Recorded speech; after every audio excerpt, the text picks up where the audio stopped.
자, 유능길이 쓴 아웃켈러의 구두로 나온 사내라는 작품을 같이 한번 읽어 가보도록 하겠습니다. 근데 이거 전문 다 나갔니? 네. 전문 다? 그래서 중편 소설이고요. 연작 소설 중에 하나입니다. 이 작품의 배경이 되는 것은 광주 대단지 사건이라고 하는 실제 사건이에요. 실제 사건, 광주에서 있었던 경기도 광주예요. 전라도 광주는 아니고 경기도 광주에서 실제로 있었던 일입니다. 막 그때 난리 났었어요. 막 경찰차 부수고 막 파출소 막 부수고 난리 났었습니다. 그때 있었던 일을 기억합니다.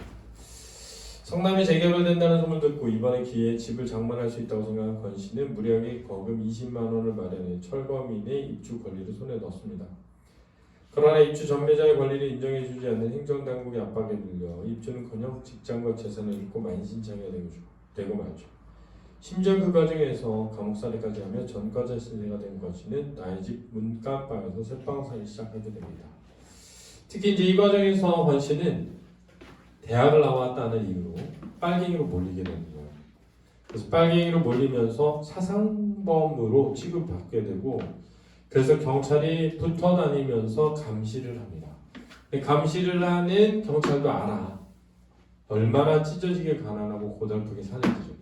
그래서 결국은 이제 아마 나에게 그런 얘기하죠. 너가 도와주지 않고는 못 뺏기게 될 것이다. 이렇게 얘기합니다. 그렇죠? 그런 내용 있죠? 알죠? 자, 권 씨는 여전히 일자리를 구하지 못한 채였다. 실업자 신세. 일정한 직장이 없으면서도 아침만 되면 출근 복장을 차리고 뻔질나게 밖으로 나가곤 했다. 몸에 붙인 기술도 그렇다고 타고난 특심도 없으면서 계속해서 공사판 같은 데 나가 막일을 하는 눈치였다. 그렇죠? 자, 지금 이제 여러 가지가 나오고 있는데 일단 권 씨 어떤 처지가 드러나? 힘겨운 처지가 드러나죠. 그렇죠? 왜냐하면 직장을 구하기가 어려워요. 그렇죠? 왜? 사상범으로 몰렸기 때문에 직장을 구하기가 어렵습니다. 그렇죠? 그렇다고 해서 기술이 있는 것도 아니고 하니까 굉장히 사는 일이 어려워서 막막하죠. 동준아 놀자 하고 둘이 합창하듯 길게 했지만 일단 난방까지 들어온 데 성공한 권씨 아이들은 끼니 때가 되어도 막무가내로 버티며 문간방으로 돌아가지 않은 적이 자주 있게 되었다. 자, 여기서도 뭐가 드러나? 권씨네 집안의 형편이 드러나죠. 그죠? 왜? 먹을 게 없다 보니까 아이들이 어떻게든 주인집에 들러붙어가지고 주인집에서 뭘 먹고 가려는 거야? 밥을 얻어먹고 가려고 하는 거죠. 그렇죠? 문간방의 사정이 심상치 않다는 징조였다. 그렇다고 권씨나 권씨 부인이 우리에게 터놓고 도움을 청한 적은 한 번도 없었다. 다만 우리로 알고 그런 꼴을 목격하고도, 자, 그래서 그런 꼴은 그렇게 먹고 살기 힘든 모습을 보고도, 그렇지? 그렇게 먹고 살기 힘든 모습을 보고도 도움을 마음을 먹지 않으면 도무지 인간이 아니게끔 상하 최악의 선까지 잠적고 몰아갈 뿐이었다. 애당초 이순경이 기대했던 그대로, 자, 애당초 처음 찾아온 이순경이 말했던 그대로, 이런 뜻이야. 산타크로스 비슷한 꼴이 되어 쌀이나 연탄 따위를 슬그머니 문간방 부엌에 넣어주고 온 날 저녁이면 아내는 분하고 억울해 밥도 제대로 못 먹었다. 자, 이런 데서 아내의 성격이 드러나는 겁니다. 그렇죠? 아내의 성격이 간접적으로 드러나고 있는데 아내의 성격은 뭐죠? 소시민적 태도라고 하는 겁니다. 소시민적 태도. 자, 우리가 소시민적 태도다 그러면 뭐와 연결해서 이해할 수 있냐면 이기적 태도와 연결해서 이해할 수 있습니다. 자, 우리가 소시민적 태도가 만들어내는 게 뭐냐면 공동체 의식을 가지는 거예요. 공동체 의식을. 그래서 이기적이기보다는 이타적인 삶을 자유를 가지는 걸 의미합니다. 그렇죠? 인부는 임산부예요. 임산부. 권씨 안에. 철부지 애들을 생각한다면 그까지 알량한 선심쯤 아무렇지 않다는 중이다. 알량한 선심은 뭐냐면 그렇게 대단하지 않은 선심이에요. 그렇게 대단하지 않은 선심. 하지만 저에게 딸린 처자식조차 변변이 건사 못하는 한 얼간이 권씨죠. 사내한테까지 자기 선심의 일부나마 미치리를 생각하면, 자, 자기 선심의 일부나마 미친다. 내가 준 쌀을 권씨가 먹는 것이 불쾌한 거죠. 그렇죠? 괘씸해서 잠이 안 올 지경이라고 생병을 앓았다. 권씨가 여간내기 아내라고 속삭이던 게 엊그제인 걸 벌써 잊고, 자, 여간내기가 아니라고 속삭였다는 건 권씨를 어떻게 여겼어? 좋게 봤었던 과거야. 좋게 보았던 과거. 벌써 입고 안에는 새빵 잘못 내줬다고 두고두고 자탄하는 것이었다. 이렇게 이제 금방 변덕이 죽을 듯 변한 거죠. 그죠? 대하는 태도가 변한 겁니다. 남편이 여전히 머리가 시원찮은 상태여서 권씨 부인은 언 해산의 날을 맞이하게 되었다. 자, 이제 위기가 구조돼 가는 거야. 진통이 시작된 지는 꽤 오래되는 모양이었다. 아내 귀띔으로 점심물에 빛이 나서부터였다고 했다. 학교에서 돌아와 저녁을 먹다가 나는 학교 선생님이야, 알았지? 나는 문간방에 울리는 괴상한 소리를 들었다. 산통이죠, 그죠? 산통. 처음에는 되게 몸살할 때 끙끙 앓는 소리 시작되었다. 그러다가 느닷없이 몸에 어딘가 깊숙이 칼이라도 박는 것처럼 지길법. 한 차례 처절하게 부르짖고 이내 도로 잠잠해지고 나면서 이러기 몇 번이고 되풀이하는 것이었다. 주기적으로 산통이 온 거죠. 나라서는 것이 방을 세준 이후로 처음 듣는 권씨 부인의 목소리였다. 당신이 한번 권씨를 설득해보세요. 제가 서너 번 얘기했는데 도무지 무슨 남자가 실실 웃기만 해서 그저 염려 없다고만 그러네요. 자, 그저 염려 없다고만 그러는 것은 뭘 권한 거지? 병원에 가봐야 하지 않냐. 야, 그렇지? 자, 병원에 가봐야 하지 않아요? 라고 한 거야. 그렇지? 염려 없다는 건 뭐지? 괜찮다고 거절한 거죠. 괜찮다고 거절한 거죠. 자, 왜 거절한 거지? 병원에 갈 돈이 없어서지. 그렇지? 병원에 갈 돈이 없어서. 병원 얘기했다. 권씨가 거절하는 게 아니고 돈이 거절하는 거겠지. 자, 나는 권씨의 거절의 이유를 뭐하고 있어? 알고 있는 거야. 그렇지? 권씨의 거절 이유를 알고 있는 거다. 아내는 진즉부터 해산 준비가 전혀 준비되어 있지 않다는 것을 도로는 흉보고 털어는 우려해왔다. 남산만한 배를 갖고서 요즘 세상이 그래. 애를 집에서 그것도 산모 혼자로 힘으로 낳겠다니. 아무래도 꼭 무슨 일이 터질 것만 같아요. 저러다가 아이가 뭐 죽거나 산모가 뭐거나 죽거나 다리 차도록 기저귀가 하나 장만하지 않는 옆에 내나 조선원 하나 부를 돈도 마련이 없는 사내나 어쩜 그리 짝짝꿍인지 잘 어울리는지. 서둘러 식사를 끝내고 나서 나는 권씨를 마당으로 불렀다. 듣던 대로 권씨는 대뜸 아무 염려 말라며 실실 웃었다. 아내에게 들은 대로야. 마치 공경에 빠진 나를 극진 위로해주는 뒤였다. 둘째 때도 마누라 혼자서 거뜬히 지우거든요. 우리가 염려하는 건 권 선생님 아니라 바로 우리를 위해서요. 물론 그럴 리 없겠지만 만에 하나라도 일이 잘못 날 경우 난 권 선생을 원망하겠소. 자, 왜 우리를 위해서지? 우리 집에서 누군가가 죽었다는 소리 듣고 싶지? 않아서인 거야. 우리 집에서 누군가가 죽었다는 소리 듣고 싶지? 않아서인 거지. 자, 이런 걸 무슨 적 태도라고? 무슨 적 태도라고 얘들아? 소시민적 태도라고 알았지? 소시민적 태도. 다른 말로 하면 이기적 태도라고 알았지?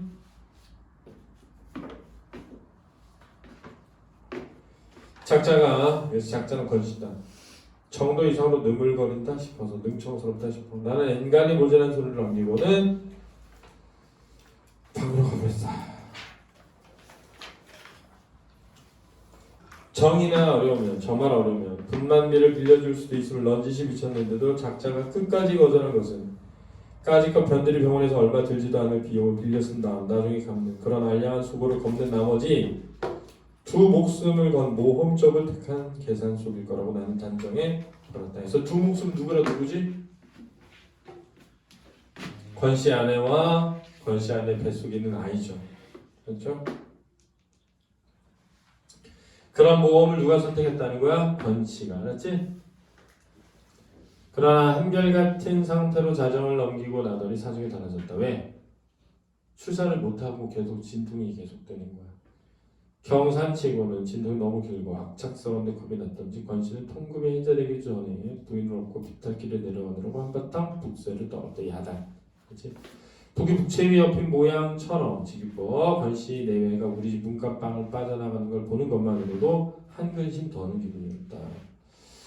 미역근이나 사놓고 기다리다가 소식이 온 병원에 가보라고 아내에게 이르고는 출근했다.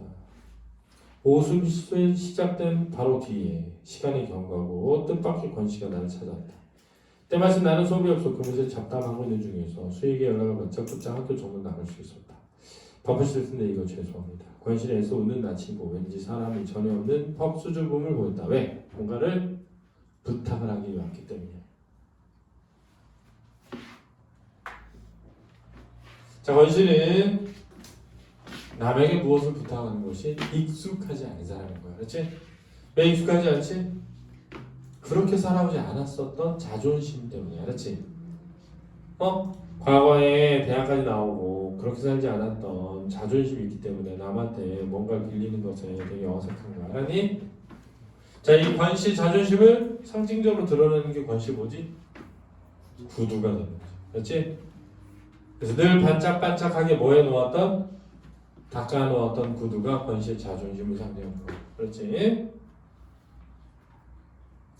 나는 그 수줍음이 세 번째 아이 아버지가 된 데서 오는 것일 거라고 좋은 쪽으로만 해석하므로 연락을 받는 순간에 느낀 불길함을 떨쳐버리고 싶었다. 잘 됐습니까? 뒤늦게나마 오 선생 말씀대로 이렇게 망정이 끝까지 집회 버텼다면 큰일 날 뻔했습니다. 녀석인지 년인지 모르지만 자, 아직 아이를 못 낳은 거야. 그렇지? 못난 애비 혼 좀 나라고 영 애를 먹이는군요. 관신을 수줍게 웃으며 길바닥 위에다가 발부리로 뜬 모를 글씨인지 그림인지 자꾸만 그렸다. 먼지가 풀풀 있는 언덕길을 터벌터벌 올랐을 텐데도 그의 구두는 놀랄 만큼 반짝 걸었다. 자, 왜 그랬겠어? 먼지가 묻은 걸 다시 닦아? 서지. 그렇지? 왜? 구두는 권시에 뭐니까? 자존심이니까. 나를 기다리는 동안 틀림없이 바닷가의 뒤쪽에 양쪽 발을 번갈아가며 문지르고 있었을 것이다. 10만원 가까이 빌릴 수 없을까요? 자, 이게 이제 권시가 찾아온 뭐야? 목적이죠. 밑도 끝도 없이 그는 이제까지 수줍음을 싹 하시고 대신 도발적 감정 같은 걸로 가득 채워진 얼굴로 들이내민 전에 대고 부르짖었다. 당당한 태도로 담배 한 대만 꾸자는 식으로 당당하게 10만원 소리가 허망히도 나왔다. 쉽게도 내가 잠시 어리둥절해 있는 사이 그는 매우 사나운 기세로 말을 못했다. 수술을 해야 된답니다. 엑스레이도 찍어봤는데 아무 이상이 없답니다. 모든 게 다 정상이래요. 제 골반도 넉넉하고요. 조기 파수도 아니고요. 전치 태반도 아니고요. 쌍둥이 더도 아니고요. 이렇게 정상인데도 24시간이 넘도록 배가 위에 불 달라붙는 경우는 태아가 돌다가 탯줄을 목에 감았을 때뿐이랍니다. 제기랄 탯줄을 목에 감았다는 거죠. 빨리 손을 쓰지 않으면 산모나 태아가 모두 위험하대요. 어색하게 들린 것은 그가 제기랄이라고 씹어뱉은 그 대목뿐이었다. 그래서 제기랄은 하고 싶지 않았는데 부탁을 해야만 하는 상황에 대한 불쾌함이야. 하고 싶지 않았는데 부탁을 해야 되는 거지. 자, 남에게 부탁을 하려면 자존심을 뭐 해야 되니? 굽혀야 되는 거잖아. 그 자존심을 굽히는 것이 속상하고 마음에 안 들었던 거지. 그래서 제기랄이라고 한 거야. 그렇지?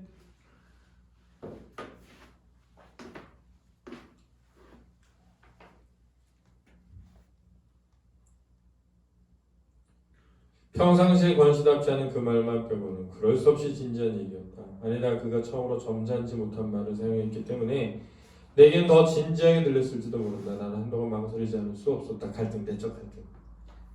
그의 진지함 앞에서 그거 참 안 됐군요 라든가 그래서 어떡하죠? 하는 상투적인 말로 섣불리 이쪽의 감정을 전달하기엔 사실 말이지 10만원 가까이인데 이거 너무 큰 부담이었다. 경제적 부담이 된 거야. 집을 살 때 학교에 대신 빚을 아직 절반도 못 가린 처지였다. 못 갚은, 가리는 갚은. 정상 분만비 1, 2만원 정도라면 모르지만 단순히 권시를 도울 작정으로 나눠서는 거금에다가 10만원 가까이를 또 빚진다는 건 무리도 이만저만이 아니다. 그뿐만 아니라 집안에서 경제권을 장악하고 있는 아내의 양해도 없이 멋대로 그런 큰 일을 저질러도 괜찮을 만큼 나는 자유롭지 못했다. 이게 이유이야. 빌려만 주신다면 무슨 짓을 정말 무슨 짓을 해서라도 반드시 갚겠습니다. 반드시 갚는 조건임을 강조하며 그는 마치 성경책 위에 오른손을 얹고 말하듯이 엄숙한 표정을 지었다. 지기법이야. 그래서 성경책 위에 손을 얹은 건 아니다. 알았지?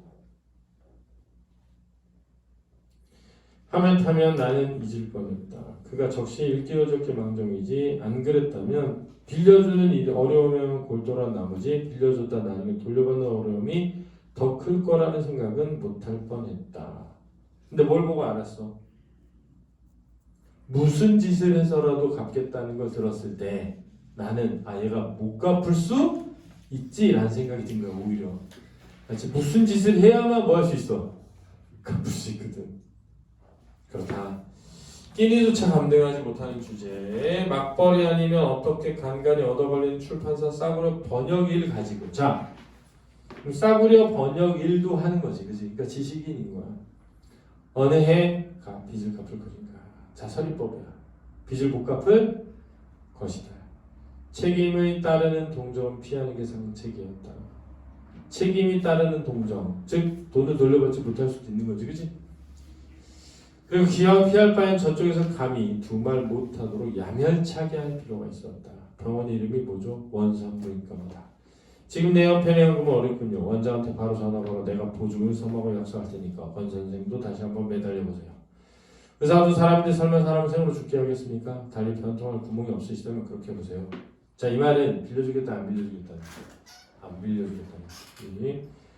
내 대답이 지나치게 더디게 나올 때 이미 눈치를 챈 모양이었다. 도전적이던 기색이 슬그머니 죽으며 그 착하디 착한 눈에 다시 수줍음이 돌아왔다.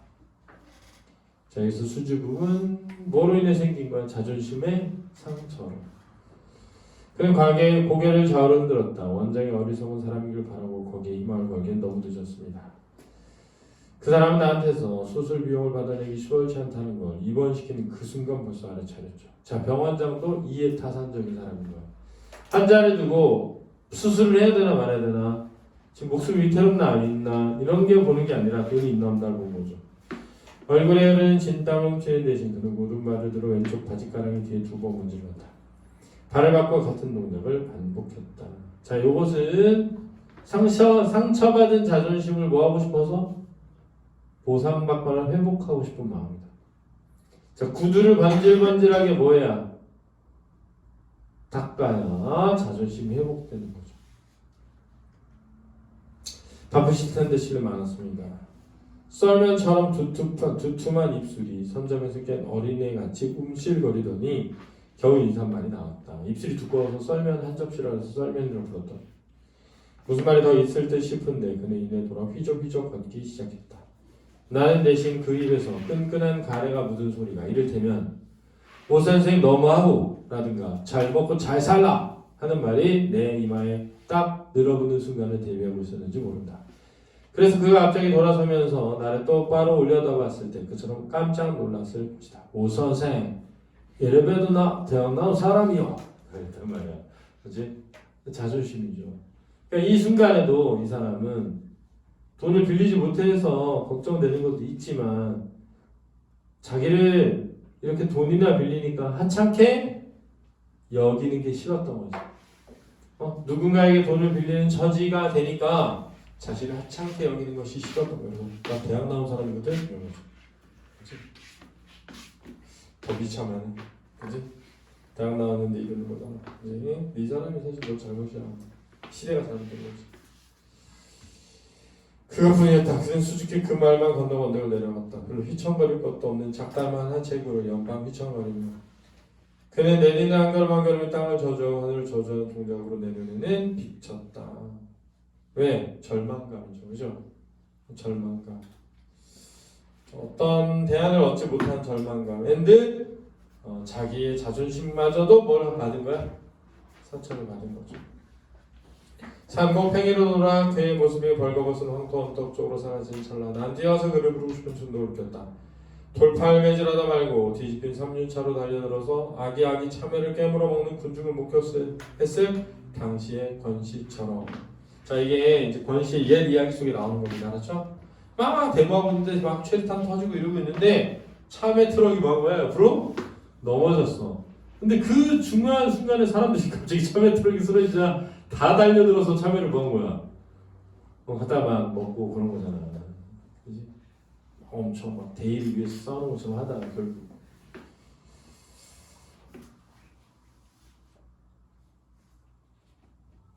이건 완전히 나 채구나 하는 느낌이 탁 들었다. 그래서 이건 완전히 나 채구나 라는 건 어떤 가식을 벗어던진 순수한 욕망을 뜻하는 거야. 가식을 벗어던진 순수한 욕망. 그렇지? 그럼 결국 체면을 벗어던진 권씨의 모습이기도 합니다. 체면을 벗어던진 권씨의 모습이기도 한 거지. 그렇지? 체면을 벗어던지고 한 번도 나한테 뭘 부탁한 적이 없었는데 어쩔 수 없이 들어주게 만들었을 뿐이지. 그치? 이번에는 부탁을 한 거잖아. 그리고 내가 그에게 암만의 빚을 지고 있음을 퍼뜩 깨달았다.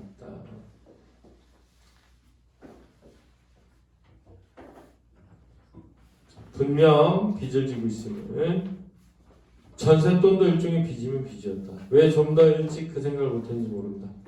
원산부인과에서는 만반의 준비를 갖추고 보증금이 도착하기만 기다리고 있었다. 뭘 더 중시하는 거야? 한재 생명보다 돈을 중시하는 세태였더라고. 학교에서 우격다짐으로 후려낸 가불에다 가까운 동료를 주머니를 닥치는 대로 떨어서 간신히 마련한 일금 10만 원을 건네자 금태에 마비치 안경을 쓴 원장이 자 이런 데서 원장의 성격 드러난다. 그것을 안경이라는 옷차림 이런 데서도 바로 아치사를 부르도록 간호에게 지도했다. 원장은 내가 권씨하고 아무 척분도 없으며 다만 그의 새빵 주인인 따름인 것을 알고 혀를 찼다. 왜? 너 그러다 돈 못 받는다 이거지. 야, 너 그러다 돈 못 받아 이런 거죠. 그렇죠? 아버지가 되는 방법도 정말 여러 질이군요. 여러 방법. 보증금을 마련해 오랬더니 오전 중에 나가서 여태껏 얼굴 한번 안 비치지 뭡니까?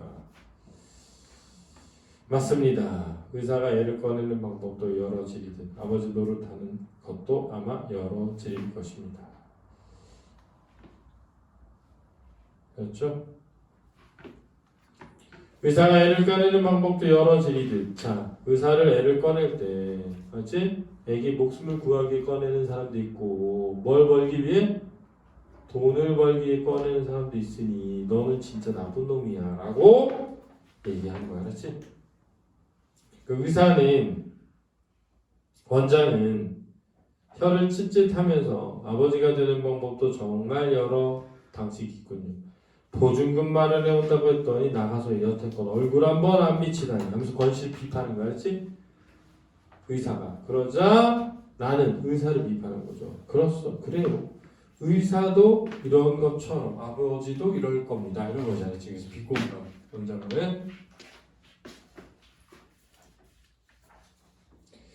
나는 내 말이 제발 의사에게 농담으로 들리지 않기를 바랐으나 자 왜?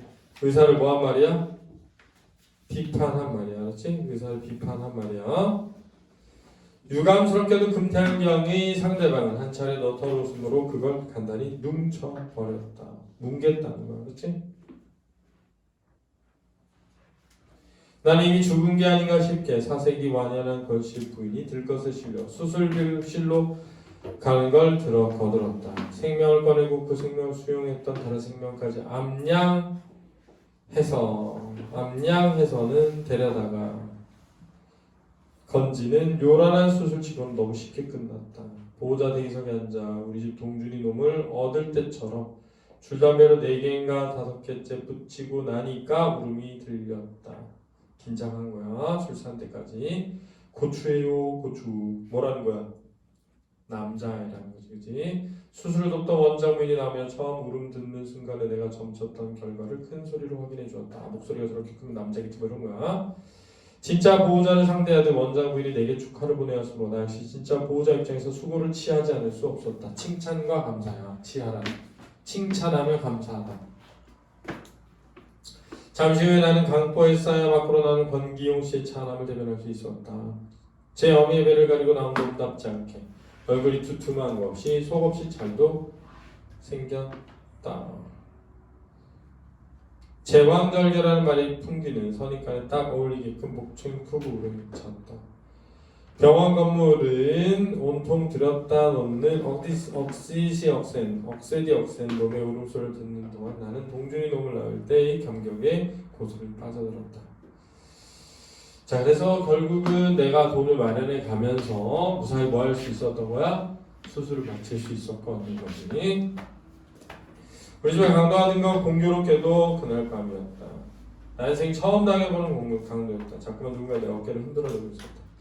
귀찮다고 뿌리쳐도 잠잡고 계속 흔들었다. 나를 깨우려는 손의 감촉이 내 식구의 것이 아님을 퍼뜩 깨닫고 눈을 떴을 때 나는 빨간 꼬마 전구 불빛 속 복면 사내를 보았다. 누구야? 권씨죠. 권씨. 그리고 똑바로 내 멱을 거느리는 식도의 식칼의 서실 풀어도 보였다. 술 냄새가 막 풍겼다. 조금 빛깔을 감안해서 붉은 빛을 띤 검정 계통의 보자기인 복면이 일어나는 코의 일부와 눈자위가 나온 취해 있음을 몹시 난 재빨리 간파했다. 일어나, 얼른 일어나라니까. 나 왜 더 깨우고 싶지 않은지 강도의 목소리는 무척 낮고 조심스럽다. 난 일어나고 싶었지만 도무지 일어날 수가 없었다. 식칼 때문에. 멱을 거는 식칼이 덜덜덜 아래 위로 춤췄다. 자, 여기서 뭐가 드러나? 권씨의 성격이 드러나죠. 그죠? 지금 도둑이 돼서 들어왔는데 몹시 떨린 거죠. 그죠? 도둑이 될 만큼 그렇게 나쁘거나 대담한 인물이 아닌 거야. 만약 강도가 내 목통이라도 찌르게 된다면 그것은 고의해서가 아니라 지나친 떨림에 의한 우발적인 상해일 것이다. 무척 모자라는 강도였다. 나는 복면의 눈을 보는 순간 상대가 그 방면 전문가로 못 되면 금방 알아차렸다. 딸의 진탕 마신 술로 형껏 용기를 돋았을 뿐인데도 보기 좋을 만큼 큰 눈이 착하게 탱기어 타고난 제 천성을 어쩌지 못해서 나를 퍽 두려워하고 있었다. 주객던 거죠. 자, 누가 누굴 두려워해야 돼? 내가 강도를 두려워해야 되잖아. 시카르든. 근데 시카르든 강도가 날 두려워한다. 술로 간을 키우지 않고는 남의 집 담을 못 범을 정도라면 강력 범행을 도모하는 사람으로서는 처음부터 미역국이었다. 처음부터 미역국이었다는 건 붙을 수가 없는 존재였다. 알았지? 미역국 먹고 떨어졌다 이거지. 일어날 테니까 칼을 약간만 뒤로 물려주시오. 못 일어났던 이유죠. 강도 내가 시킨 대로 했다. 어설프죠. 내가 얼른 내놓으니까 내가 다 일어나기도 전에 강도가 속삭였다. 하라는 대로 하죠. 하지만 당신도 내가 하라는 대로 해야만 일이 수월할 거예요. 자, 긴장한 강도와 대비되는 태도죠. 긴장한 강도와 대비되는 태도다. 평범하게 받아들이는 거야. 왜 알고 있으니까 누군지. 잔뜩 의심을 품고 쏘아오는 강도를 향해 나는 덧붙였다. 집안의 연금은 변변치 않소. 화장대에 돼지저금 통하고 장롱 서랍 속에 아마 마누라가 쓰다 남은 돈이 약간 있을 것이오. 그 밖에 돈이 될 만한 물건은 당신이 알아서 챙겨 가시오. 그럴 땐 다 챙겨야죠. 그죠? 싹 다. 강도가 더욱 무심을 품고 경겨히 움직이려 하지 않았으나 나는 시험 삼초 신경질을 부렸다. 마누라께서 한바탕 소동을 보려면 싫어하겠소? 마누라께서 난 처해지기 전에 나를 믿고 알려주는 대로 하는 게 당신한테 이로울 것이오. 충고하는 거죠. 한 차례 길게 심호흡을 뽑은 다음 강도는 마침내 결심을 했다는 이부자리를 돌아 화남제 쪽으로 향했다. 지시를 따르는 거나 얌전히 구두까지 벗고 양말 바람으로 들어온 강도의 발을 나는 그때 비로소 볼 수 있었다. 내가 그렇게 염려를 했는데도 강도는 와들와들 떨린 발을 옮기다가 그만 부주의하게 동준의 발을 밟은 모양이었다. 동준이가 갑자기 칭얼거리자 이렇게 해서 그는 즐거움을 하고 엎드리더니 녀석의 어깨를 토닥거리는 것이었다. 순진함이 들어가. 순진함. 원래 강도는 그지? 일단 그지? 더 넣어냈네 이러면서 이러면서 한번 쭉 봐야 되겠네 이러면서 막 팔로 뭐지? 세 번 찌르고 막 이러잖아. 누가 그래? 범죄도 지금 모르잖아. 돈 받으러 왔는데 그까지 하려니 이러면서 니네 눈 좋아하니? 그랬더니 돈 받으러 왔는데 그까지 하려더니 어디 갑자기 팔로 목을 찔러가지고 죽이잖아. 그러더니 갑자기 이제 그 나중에 가서는 그래도 오모시기 아무튼 조폭 생일잔치 가 어머니 생순 탈순잔치 가가지고 막 다 깽파 막 부리더니 막 걔를 칼로 막 찌르잖아. 찌르면서 니네 아니 그러다가 하얼빈의 장첸이라면서 소리 지르잖아. 아주 그냥 그런 강도도 있는데 지금 이 강도 봐봐. 애 깰까봐 막 토닥여주잖아. 얼마나 순진해.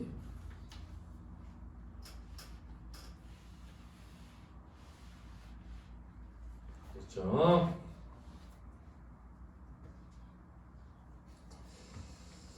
강도가 더욱 의심을 두고 움직이지 않으려고 하자. 나는 시험 삼아 신경질을 부렸어요. 이렇게 하라고.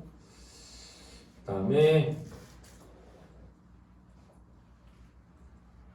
녀석이 도로 잠들기를 기다려 그는 복면 위로 칙칙하게 땀이 밴 얼굴을 들고 일어나 내 위치를 힐끔 확인한 다음 본격적 작업에 들어갔다. 금품을 챙기는 터지는 웃음을 꾹 참은 채 강도의 애교스러운 인각을 주목하고 있던 나는 슬그머니 상체를 움직여 동준이를 잠재울 때 이부자리에 떨어뜨린 식가를 집어들었다. 강도의 부주의함이 늘어나죠. 연장을 이렇게 함부로 굴리는 거 보니 당신 경력이 얼마나 되는지 알만합니다. 네. 여기서 연장이 뭐야? 식가. 내가 내민 칼을 보고 그는 기절할 만큼 놀랐다. 나는 사람들에게 웃어 보이면 칼을 받아가라고 눈치를 보였다. 그는 검해질려 잠깐 망설이다가 내 제총을 받고 후닥닥 달려들어 칼날을 낚아채고는 다시 내 벽을 거누었다. 그가 고의로 사람을 찌를 만한 위인이 못 되는 줄 일찍 간파했기 때문에 나는 칼을 되돌려준 걸 조금도 후회하지 않았다. 아니나 다를까 그는 식칼의 옆구리 쪽에 허리띠에 차더니만 몹시 자존심이 상한 표정으로 도둑 맞은 물건 하나 없는 주제 이죽거리기 비꼬기 이런 뜻이 알았지? 너도 훔칠 만한 것도 없네 이런 뜻이 알았지? 그래서 경험 많은 친구들은 우리 집은 거들떠도 않고 그냥 지나치죠. 누군 들어오고 싶어서 들어왔나? 피치 못할 사정 때문에 어쩔 수 없이 아내 수습이 나는 강도를 안심시켜 편안한 마음으로 돌아가게 할 마지막 만들 절호의 기라고 생각한다. 그 피치 못할 사정이기 그렇죠. 가령 식구 중에 누가 몹시 아픈다든가 빚에 물린다든가 이렇게 그 순간 강도의 눈이 의심의 빛으로 가득 찼다. 왜? 자신의 정체를 아는가? 라는 의심이죠. 자신의 정체를 아는가? 라는 의심이야. 분명 나머지가 딱딱 마주칠 정도로 떨면서 왜? 자신의 정체를 안다는 건 자신의 자존심에 뭐가 있는 거야? 상처를 입는 게 되니까.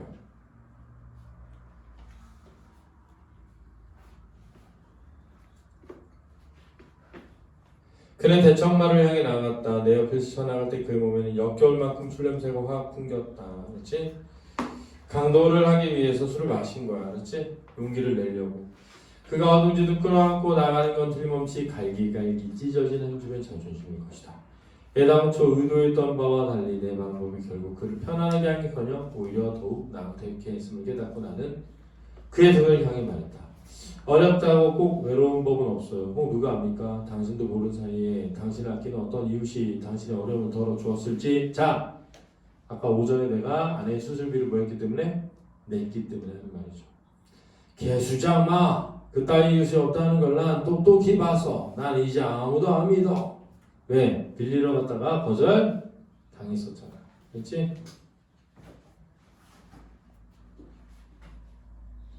그는 현관에 벗어나온 구두를 신고 있었다. 그 구두를 보기 위해 전등을 켜고 싶은 충동이 불현듯 일었으나 나는 꼭 눌러 참았다. 자, 여기서 구두를 보고 싶었던 이유는 이제 뭔가 권씨의 자존심이 어땠을까? 지금 이 상태의 권씨의 자존심은 어떠할까? 이런 걸 알고 싶은 거야.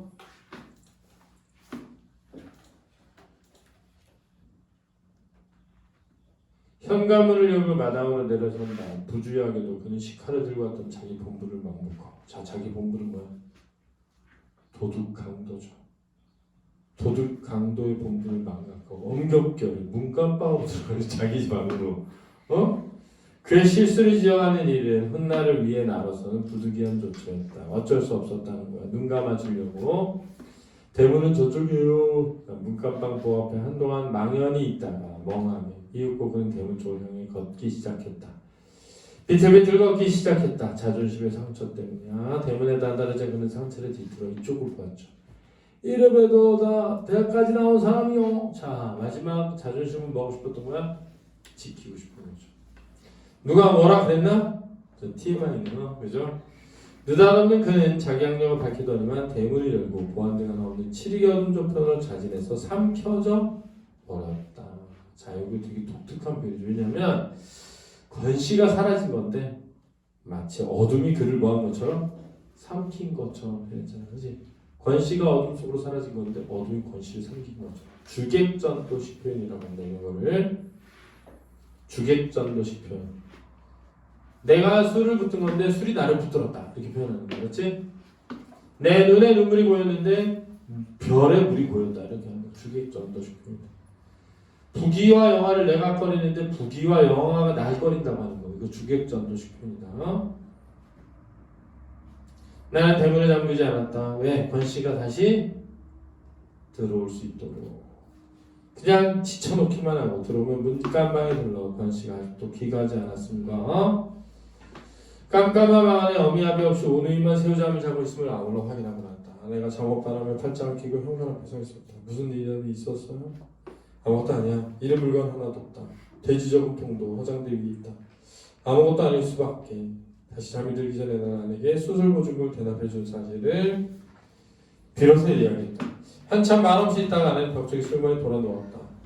뗄 염려는 없어. 전세 돈 있으니까 걱정 말라는 거야. 무슨 일이 있었군요. 아내가 다시 이쪽으로 돌아 누웠다. 우리를 들어왔었던 한 어리숙한 강도에 관해서 난 끝내 한마디도 내비치지 않았다. 왜? 권씨를 위해서. 알았지? 권씨의 어떤 자존심을 지켜주고 싶었던 거죠.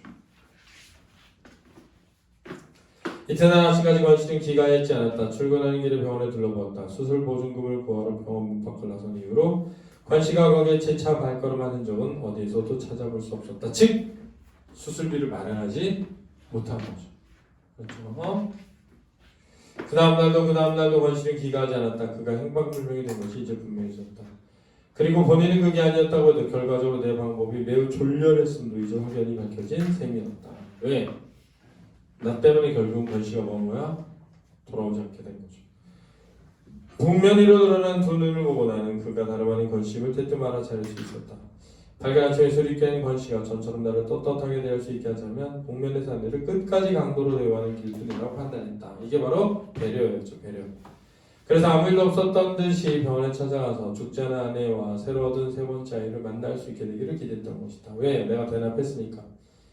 현관에서 그의 구두를 확인해보지 않은 것이 뒤늦게 후회되었다. 왜? 그의 구두를 확인해본다면 그의 상태를 짐작할 수 있어서.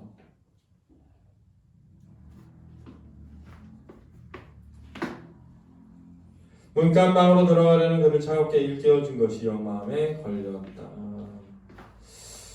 어떤 근거인지 몰라도 구두의 손질 정도에 따라 그의 운명을 예측할 수도 있지 않았을까 하는 생각이 들었다. 구두코가 유리알처럼 반짝반짝 닦여있다면 자존심은 그 이상으로 광빨이 올려져 있을 것이며 그럼 나는 안심해도 좋았을 것이다. 왜? 자존심의 상처를 받지 않았기 때문이죠.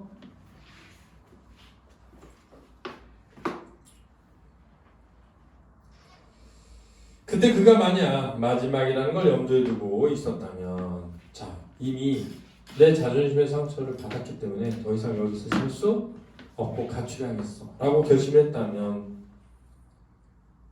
새끼들이 자는 방으로 들어가려는 길을 막은 그것이 그에겐 대체 무엇으로 느껴졌을 것인가. 자 새끼들을 자는 방을 왜 들어가 봐. 마지막으로 자식들의 모습을 뭐 하려고 했던 거야? 보려고 했던 것일 수도 있잖아. 그러면 나 때문에 그걸 못하게 되었으니까 난 얼마나 원망했을까 이렇게 생각했죠. 그죠? 아내가 병원으로 다니러 가는 편에 아이를 죄다 딸려 보낸 다음 나는 문간방을 샅샅이 뒤졌다. 방을 해준 이후로 밝은 낮에 내부를 둘러보긴 처음이었다. 이사 올 때 본 그대로 세간이라고 깔고 덮는 데 쓰이는 것과 쌀을 익혀 담는 몇 점 도구들이 전부였다. 별다른 이상은 눈에 띄지 않았다. 그때가 꼭 단서가 될 만한 흔적을 찾지만 그것은 구두일 것이다. 가장 감당하는 세간의 자격으로 장롱 따위가 자리 잡고 있을 꼭 그런 자리에 9켤레나 되는 구두들이 사열받는 병정 모양으로 가지런히 놓여 있었다. 정갈하게 닦인 것이 6켤레 그리고 먼지를 덮어 쓴 것이 3켤레다. 모두에서 10켤레 가운데 마음에 드는 7켤레를 골라 한꺼번에 손질을 해서 매일매일 갈아 신을 한 주일의 소용에 당해온 모양이었다. 추측이야. 일주일치 닦아놓은 거였던 거야. 잘 닦인 7 중에 비어있는 하나를 생각하던 중. 자, 이 비어있는 하나는 누가 신고 간 거야? 권씨가 신고 가는 것이니까 권씨를 의미하는 거야.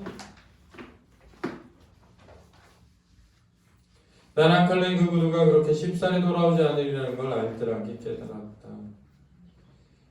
왜? 자존심을 회복하는 일이 쉽지 않을 거여서지. 관시 행방불명이 알려지지 않으면 안 될 때였다. 내 쪽에서 먼저 전화를 걸기는 그것이 처음이자 마지막이었다. 나는 대략 침착해지려고 노력하면서 나에게 이웃을 사랑해야 될 거로 누차 장담한 바 있는 이순경을 전화로 불렀다. 왜? 이순경이 권 씨에게 무슨 일이 있으면 반드시 뭐하라고 했으니까? 보고하라고 했으니까 감시의 대상이었던 거야. 알았니? 자, 이렇게 끝나게 되겠습니다. 수고했습니다.